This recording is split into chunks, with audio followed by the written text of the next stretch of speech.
There's something about betrayal that cuts deeper when it comes from the hands that once held yours as a child. I'm going to share with you today a story about trust, family, and a lesson I paid $137,000 to learn. It's not an easy story to tell, but it's one that needs to be heard because what happened to me is happening to thousands of elderly people across this country right now, in this very moment. My name is Ruth Goldstein. I'm 81 years old, and I spent 45 years of my life as an accountant. Numbers were my language, precision was my religion, and financial security was my altar. Every penny I earned, I tracked. Every dollar I saved, I protected. I knew exactly where my money went, down to the cent, because that's what accountants do. We understand that money isn't just paper, it's security, it's dignity, it's the difference between independence and desperation. I grew up during a time when people remembered the Depression. My parents told me stories about standing in bread lines, about neighbors who lost everything overnight. Those stories shaped me. They taught me that security isn't a luxury, it's a necessity. So I worked. God, how I worked. From 1965 to 2010, I worked for the same accounting firm in downtown Philadelphia. I started as a junior bookkeeper making $85 a week, and by the time I retired, I was a senior accountant managing portfolios for small businesses across the city. I never bought designer clothes. I never took exotic vacations. I never owned a new car, only reliable used ones that I drove until they couldn't drive anymore. People at work used to joke that I brought the same turkey sandwich for lunch every day for 20 years. They weren't entirely wrong. But I wasn't being cheap. I was being smart. Or at least I thought I was. Every month, without fail, I put money away. First into a savings account, then into a pension fund, then into conservative investments. By the time I retired in 2010, I had accumulated $140,000. It wasn't a fortune, not by today's standards, but it was mine. It represented 45 years of sacrifice, of choosing security over pleasure, of planning for a future where I wouldn't be a burden to anyone. That future included my daughter Rachel. Rachel was born in 1973, the only child I ever had. Her father, David, was a good man, a high school history teacher with a gentle soul and a terrible heart.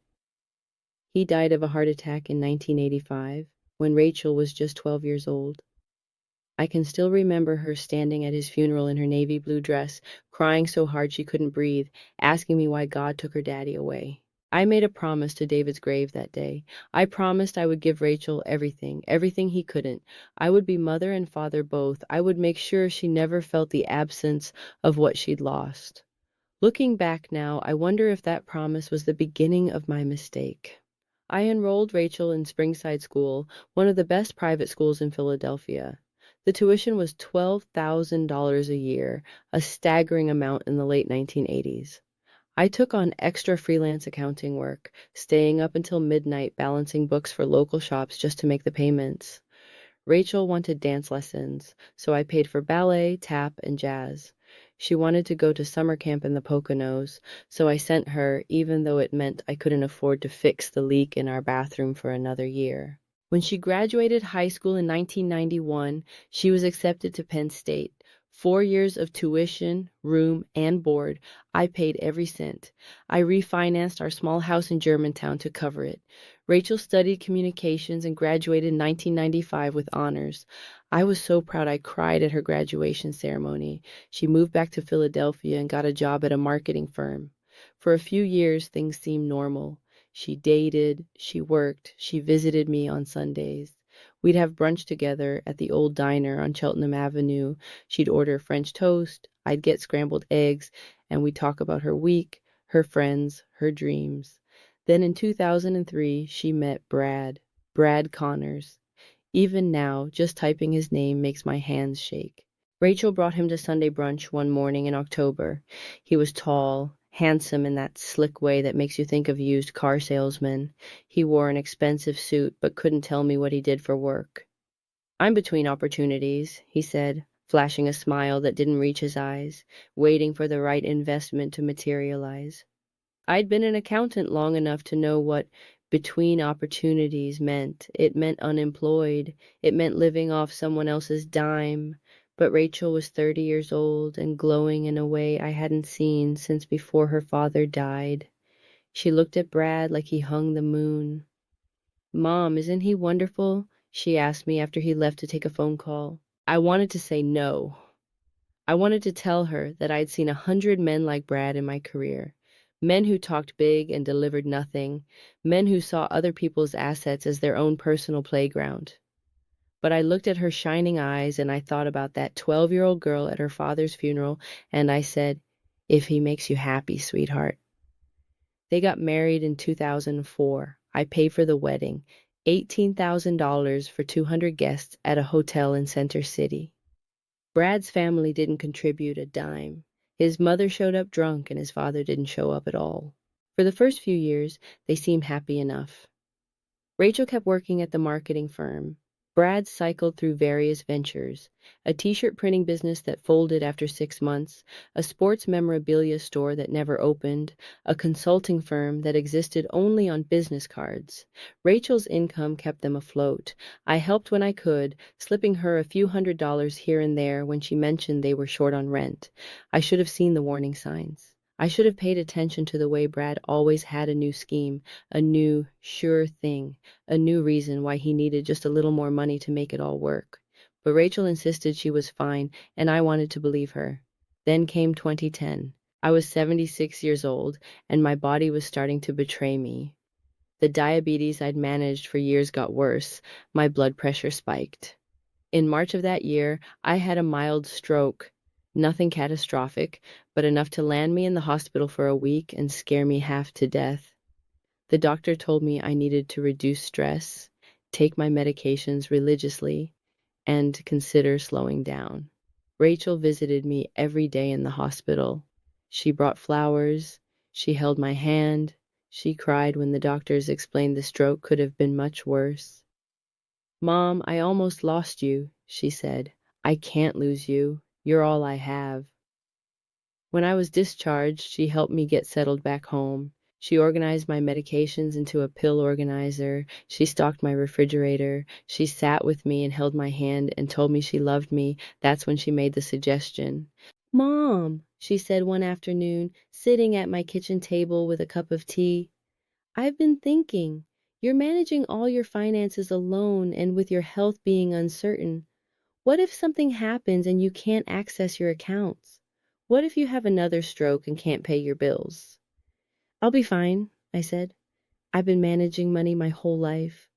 "I know, Mom, I know you're capable, but what if you just let me help? Just with the day-to-day stuff, paying the electric bill, the water bill, making sure everything's current. You've worked so hard your whole life. You deserve to rest."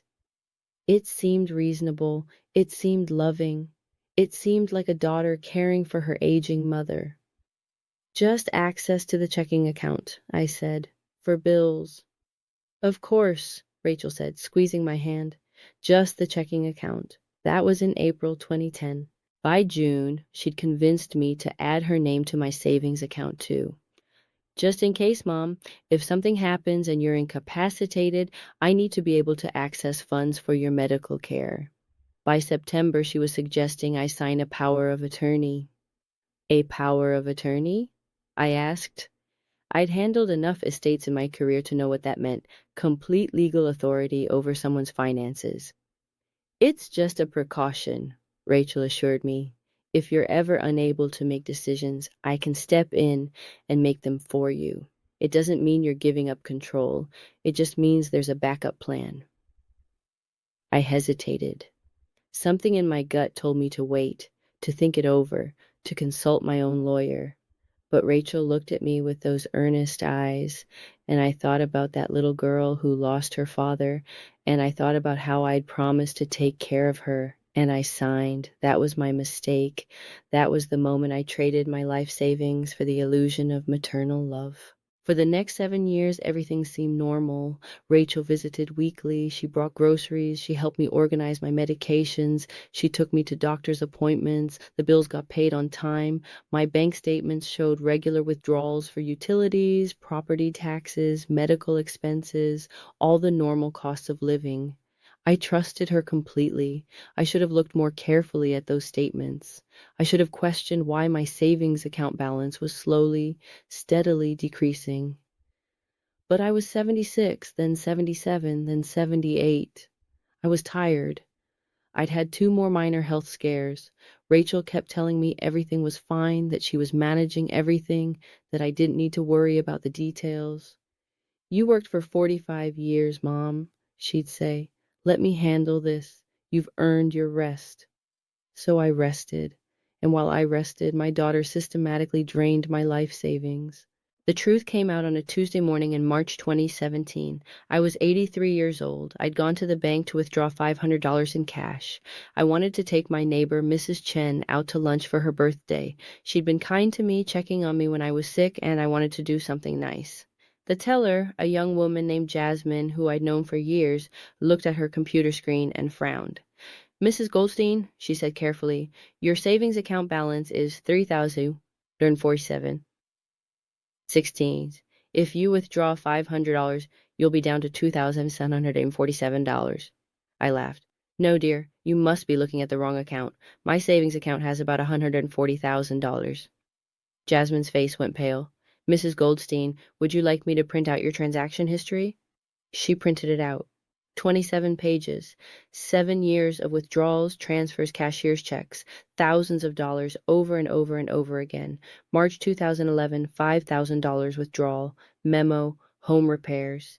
June 2011, $8,000 cashier's check, memo, medical expenses. September 2011, $12,000 transfer, memo, investment opportunity. On and on and on. Month after month, year after year, my money flowing out like water through a sieve. $137,000 gone. I sat in the bank's waiting area, staring at those pages for an hour. Other customers came and went. Jasmine brought me water. The branch manager came out and asked if I was okay. I couldn't speak. I couldn't breathe. I couldn't understand how this had happened. Then I understood perfectly. Rachel, the power of attorney, the access to my accounts. 7 years of helping me manage my finances. I drove to Rachel's house in Chestnut Hill. My hands shook so badly I almost crashed twice. The house, a beautiful colonial with a manicured lawn, was in a neighborhood I could never have afforded. I parked on the street and stared at it. How had they afforded this house? Rachel's marketing job paid decently, but not this well. Brad hadn't had steady employment in years. Now I knew. I walked up the front steps and knocked. Brad answered the door. He was wearing golf clothes, expensive ones, the kind with designer logos. He looked at me, then at the bank statements in my shaking hands, and his face changed. "Ruth," he said flatly, "this isn't a good time." "Where's my money?" My voice came out strangled, barely human. "I don't know what you're talking about." "My pension, my savings, $137,000. Where is it?" Brad sighed like I was an inconvenient child. "Ruth, maybe you should consider moving into an assisted living facility. You're clearly getting confused." "I'm not confused," I shouted. "I'm an accountant. I can read bank statements. Where is my money?" Rachel appeared behind him. My daughter, my only child, the girl I'd sacrificed everything for. She looked at me with eyes I didn't recognize, cold, hard, empty of anything resembling love or remorse. "Mom," she said quietly, "the money was invested wisely." "Invested in what?" She gestured around her. "In our future, in security, in opportunities." "My security!" I screamed. "My money! My 45 years of work!" Brad stepped forward.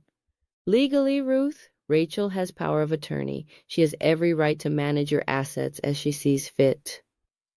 "As she sees fit?" I could barely form words. "She stole from me. She's my daughter, and she stole my entire life savings." "That's a serious accusation," Brad said coldly, one that could be considered slander, especially coming from an elderly woman who might not be in full possession of her faculties. Rachel wouldn't meet my eyes. She stared at the expensive marble floor of her expensive foyer in her expensive house, the house my money bought, and said nothing. I left.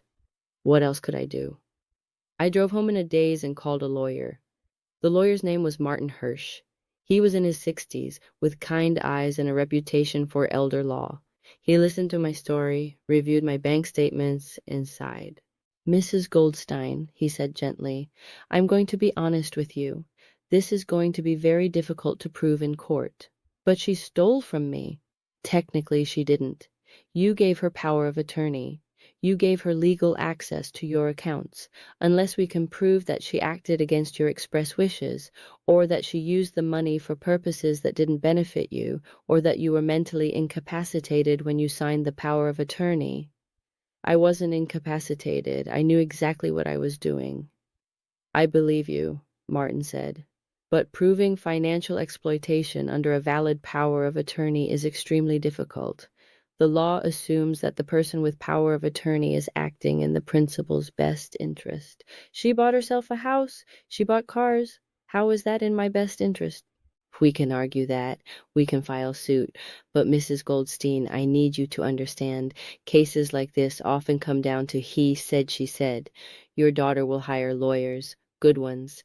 They'll argue that you were confused, or that you verbally agreed to these expenditures, or that you understood the money was being used for family purposes. So there's no hope? There's always hope, Martin said, but I want you to be realistic about the odds and about the cost. A case like this could take years and cost tens of thousands in legal fees. I had $3,247 to my name. I couldn't afford years. I couldn't afford tens of thousands. But I filed suit anyway. I had to. Not because I thought I'd win, but because I couldn't live with myself if I didn't try. The legal battle lasted 18 months. 18 months of depositions, hearings, motions, counter-motions. Rachel hired an expensive firm from Center City. They argued that I had dementia. I didn't. They argued that I had gifted the money to Rachel voluntarily. I hadn't. They brought in a doctor who claimed my stroke had affected my decision-making capabilities. It hadn't. In a deposition, Rachel sat across from me and calmly, coldly lied. She testified that I had told her repeatedly that I wanted her to have my money, that I'd said I didn't need it, that I was happy to help her and Brad get established. She cried pretty tears and talked about how worried she was about my declining health, how she'd only been trying to help me. I sat there listening to my daughter perjure herself and felt something inside me die. The judge ruled in her favor in August 2018. He found that while some of Rachel's expenditures were questionable, there was insufficient evidence to prove financial exploitation given the valid power of attorney. He suggested that family disagreements over money are unfortunate but not necessarily illegal. I lost. Not just the case, I lost everything. The legal fees consumed the last $3,247 of my savings, plus another $8,000 I borrowed from a former colleague. I was 84 years old, dead broke, and completely alone. Rachel didn't call to gloat. She didn't call at all. She simply vanished from my life like I'd never existed. I sold my house in Germantown, the house where Rachel grew up, where David died, where I'd lived for 40 years. It had been paid off for decades, and I sold it for $180,000. I paid back the loan, paid the remaining legal fees, and was left with about $165,000. It wasn't nothing, but it wasn't the $300,000 plus I should have had. I moved into a small one-bedroom apartment in a neighborhood I'd never imagined living in. The building was old, the radiators clanked, the windows didn't quite close all the way. My Social Security was $1 and $200 a month. After rent, $850, utilities, $150, and medication, $200, I had $0 left for food. I applied for food stamps. Me, Ruth Goldstein, a woman who had worked for 45 years and never taken a handout in her life. I stood in line at the welfare office with my folder of documents, pay stubs from 40 years ago, my social security statement, my bank statement showing $2,400 in savings, and cried. The social worker, a tired-looking woman in her 40s, barely glanced at me. "You're approved for $194 a month in SNAP benefits," she said, handing me paperwork. "Next." I spent months in a fog. I'd wake up in my small apartment and forget where I was. I'd make tea and wonder where my good teacups had gone, the ones David bought me for our 10th anniversary, before remembering I'd sold them. I'd reach for the phone to call Rachel, before remembering that Rachel was gone, that the person who looked like my daughter had been replaced by a stranger who stole my life. I thought about ending it. I won't lie about that. I thought about it seriously, methodically, the way an accountant approaches a problem. Pills seemed easiest. I had bottles of them: blood pressure medication, diabetes medication, cholesterol medication. How many would it take? Would it hurt? Would anyone find me in time? Or would Mrs. Patel next door smell something after a week? What stopped me wasn't hope. It wasn't faith. It was anger. I was furious.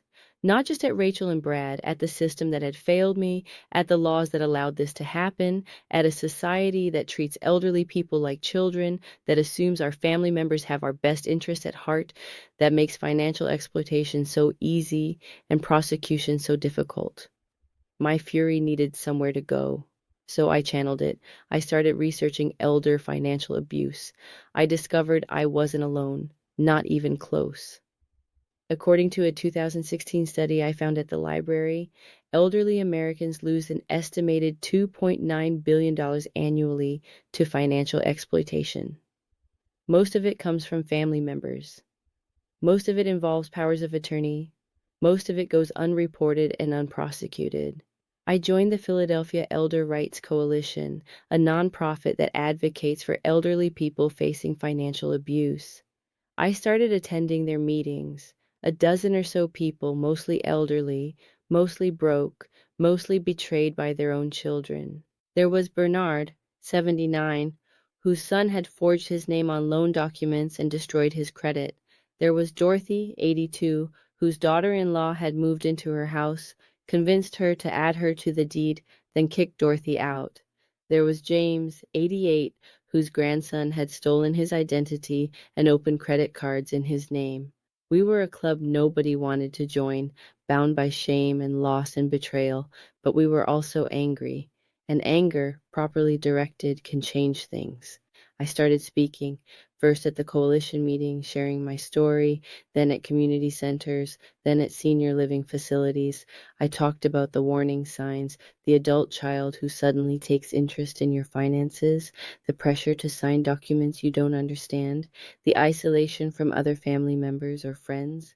Never give anyone complete power of attorney, I'd tell audiences of elderly people who looked at me with terrified recognition. Even if you trust them, even if they're your child, set up checks and balances, require 2 signatures for large withdrawals, have an attorney review everything, trust but verify. A reporter from the Philadelphia Inquirer heard about my talks and wrote a feature about me in May 2019. The article was titled, "Betrayed by Her Own Daughter: One Woman's Fight Against Elder Financial Abuse." It included my story, statistics about elder abuse, and quotes from experts about the gaps in legal protection. The article went semi-viral. I started getting emails from all over Pennsylvania, other elderly people telling me their own stories of betrayal, thanking me for speaking out, asking for advice. I couldn't help most of them. Their money was gone, their cases too weak to prosecute, their families destroyed. But I could warn others, and I could fight for systemic change. I joined forces with the coalition to draft model legislation for stronger power of attorney oversight. We proposed requiring annual reporting for anyone holding power of attorney over assets exceeding $50,000. We proposed criminal penalties for power of attorney abuse. We proposed mandatory mediation before legal action could be taken. We lobbied state representatives. We testified at committee hearings. I stood in the Capitol building in Harrisburg at age 85, my hands shaking, my voice steady, and told a room full of legislators about watching my daughter lie under oath. Most of them seemed sympathetic. Few of them did anything. Then, in January 2023, everything changed. A state senator named Patricia Morrison read the Inquirer article. Her own mother had been financially exploited by a caregiver. Senator Morrison became our champion. She introduced the Elder Financial Protection Act, informally dubbed Ruth's Law by the coalition, though the official title was more bureaucratic. The bill required annual financial reporting for anyone holding power of attorney over assets exceeding $25,000, mandatory review by a neutral third party, attorney, accountant, or social worker, before power of attorney could be executed, clear criminal penalties for power of attorney abuse, with prison time and mandatory restitution, a state-funded elder abuse hotline and investigation unit. The bill faced opposition. Banking lobbies said it was too burdensome. Family rights advocates said it interfered with private matters. Some legislators worried about the cost of the investigation unit. But Senator Morrison fought, and we fought alongside her. I testified again, this time before the full Senate Judiciary Committee. I brought my bank statements, all 27 pages. I brought photos of Rachel as a child, Rachel at her wedding, Rachel visiting me in the hospital. I brought the letter Rachel's lawyer had sent threatening to sue me for harassment if I continued to contact her. This is what betrayal looks like, I told the committee. This is what happens when the law protects the exploiter instead of the exploited. My daughter stole 45 years of my labor, and the courts called it a family disagreement. How many more elderly Pennsylvanians need to die broke and alone before we decide this matters? The Elder Financial Protection Act passed the Pennsylvania Senate in September 2023 by a vote of 38 to 12. It passed the House in November 41 to 9. Governor Shapiro signed it into law on December 15, 2023. It won't help me. My money is gone, my daughter is gone, my future is fixed, but it might help someone else. It might save someone from learning the lesson I learned, that love and trust are different things, and only one of them should govern your finances. As for Rachel, I haven't seen her in almost 4 years now.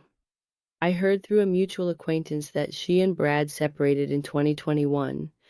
Apparently, once my money ran out, Brad's interest in the marriage did too. I heard she moved to Delaware, that she's working in pharmaceutical sales, that she never mentions having a mother. Sometimes I wonder if she thinks about me, if she feels remorse, if she lies awake at night knowing she destroyed the woman who gave her everything. Then I realize it doesn't matter. She made her choice. I can't control that. I can only control what I do with the consequences. I'm 81 years old now. I live on $1,200 a month in Social Security.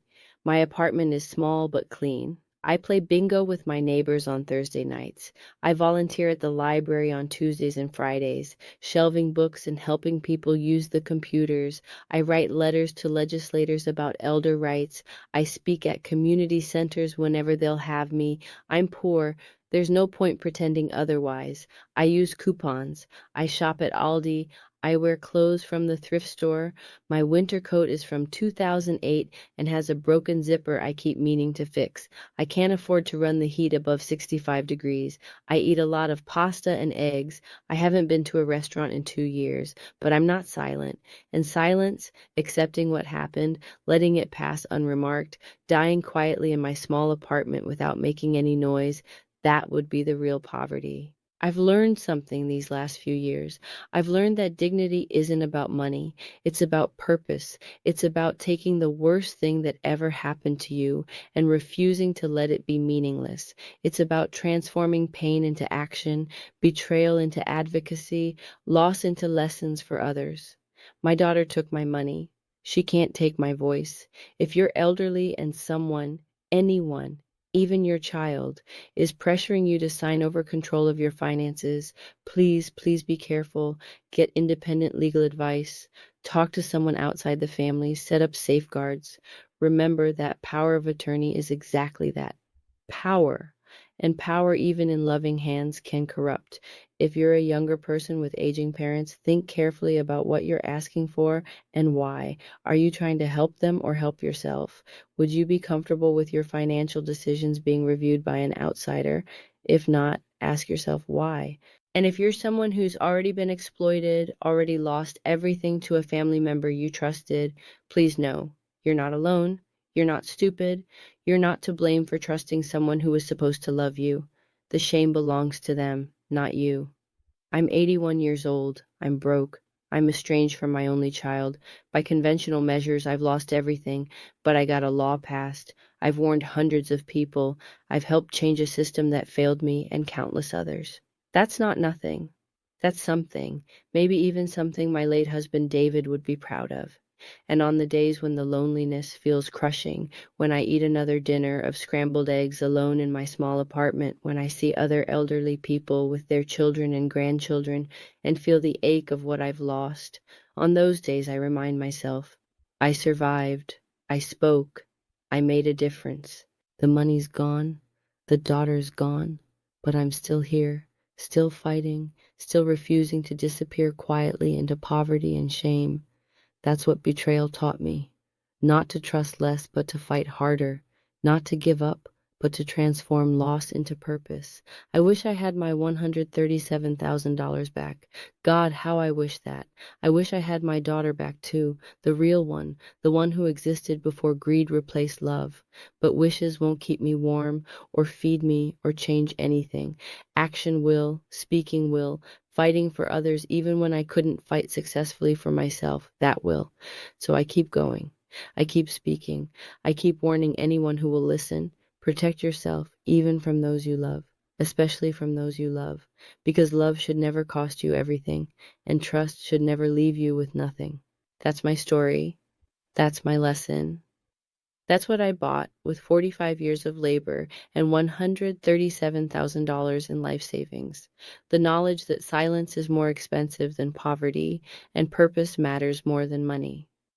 I'm Ruth Goldstein. I'm 81 years old. I'm poor, but I'm not powerless. And I'm not done yet.